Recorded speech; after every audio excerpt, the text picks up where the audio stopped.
Kemudian firman Allah lagi, kullun amana billahi wa malaikatihi wa kutubihi wa rusulih.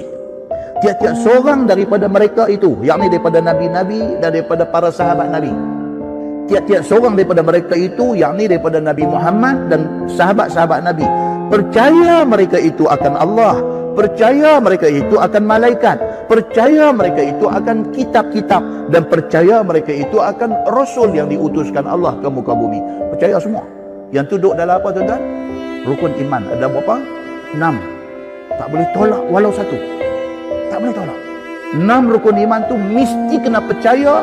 Bukan percaya mulut, tapi percaya sampai ke lubuk hati. Kena percaya tu 6 benda yang disebut dalam rukun iman tu, mesti percaya secara jazam, secara bulat, 100% percaya. Sebut kata Allah, percaya. Sebut kata malaikat, percaya. Sebut pasal Nabi, percaya. Sebut pasal kitab, percaya. Sebut pasal hari kiamat, percaya. Sebut pasal qada dan qadar, percaya semua.